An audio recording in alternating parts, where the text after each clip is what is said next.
On va maintenant continuer à travailler depuis la montée et cette fois on va avoir 3 attaques. La première attaque qu'on va voir, c'est l'Americana. Donc on y va. C'est la plus simple. L'Americana, c'est une clé d'épaule opposée à la Kimura. L'Americana, elle est comme ça, donc le coude vers le bas. Okay, et la Kimura, c'est l'opposé, le coude vers le haut du corps. Comme ça, vous savez. Donc, je suis en montée basse. La montée basse, souvenez-vous, c'est je suis en montée et assis au niveau du bassin, okay, un petit peu sur le siège éjectable. C'est intéressant ici parce qu'on a un grand contrôle sur les bras. On voit ce qui se passe, on peut l'attraper, on peut anticiper un petit peu quelque chose et on a les genoux qui peuvent être très offensifs. La montée haute, elle est un peu plus impressionnante pour l'adversaire dessous. Par contre, il a le bassin libre et il peut ramener ses jambes vers lui et essayer de me piéger et de me faire tomber. Okay, donc ça peut vite être embêtant aussi. Il y a les avantages et les inconvénients dans les deux positions. On va travailler uniquement dans ce programme depuis la montée basse. Donc, il protège son col. C'est le premier objectif pour mon adversaire, puisqu'ici, le plus exposé, ça va être son col. Le plus facile pour moi, c'est de l'étrangler. S'il ne protège pas son col, j'attrape le col.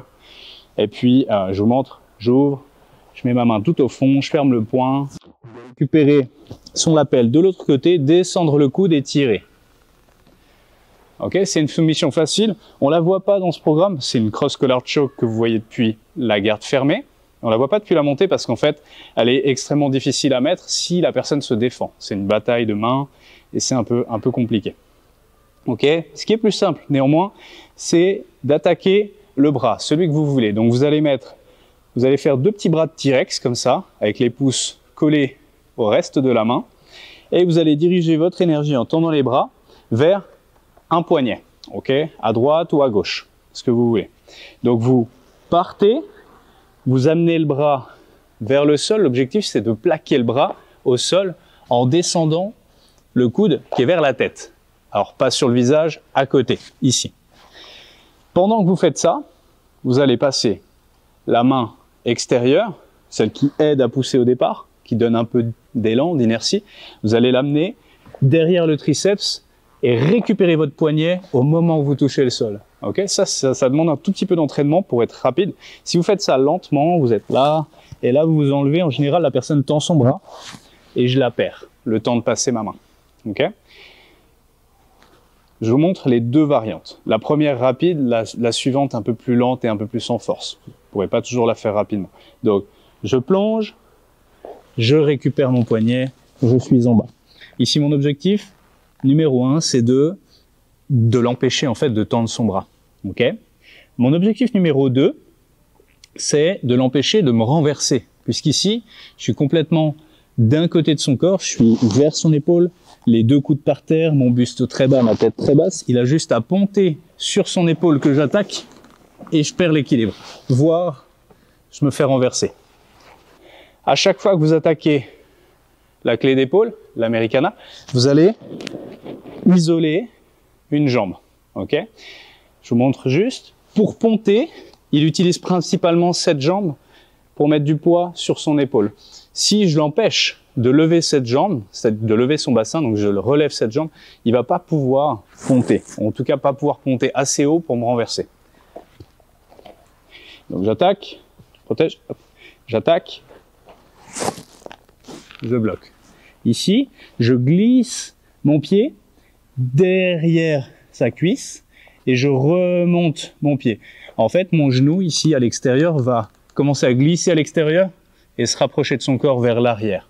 Okay, je fais une petite glissade avec le genou et je remonte. Quand je fais ça, j'essaie pas de le lever avec ma jambe, j'essaie au contraire de lever mon pied et de descendre mon bassin. Je l'écrase avec mon bassin, littéralement. Quand on est là, il va essayer de ponter et il peut pas spécialement ponter. En tout cas, c'est pas du tout le même effet qu'avant. Je vais profiter de cette position pour garder son bras à 90 degrés ici. Ok ? Quand j'ai son bras à 90 degrés, c'est l'angle qu'on cherche pour faire le plus de dégâts possible sur l'épaule. Donc ce que vous allez faire maintenant, d'amener son bras avec le verrou au niveau de la jambe vers les côtes en gardant l'écartement. Ok ? Quand je parle d'écartement, c'est la main par rapport à son épaule. S'il est là, ça arrive, hein, ça prend pas super bien. Vous avez vu, je monte très haut, il se passe pas grand chose.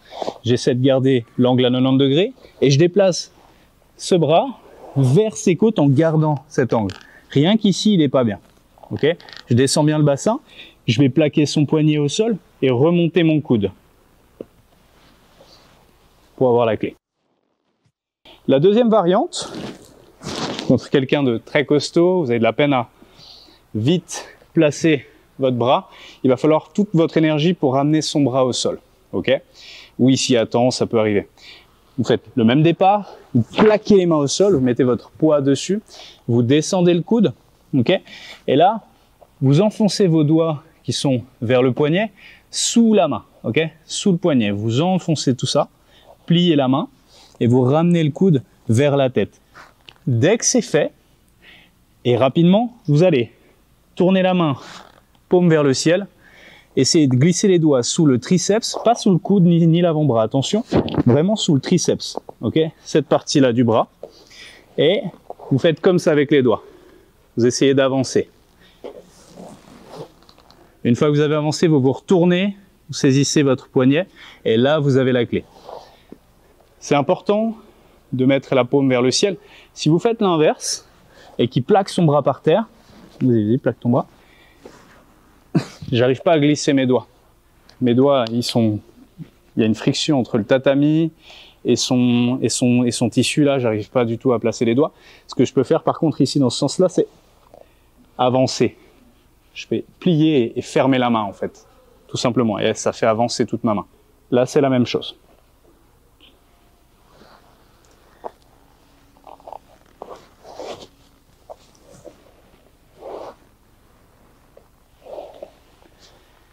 Ok.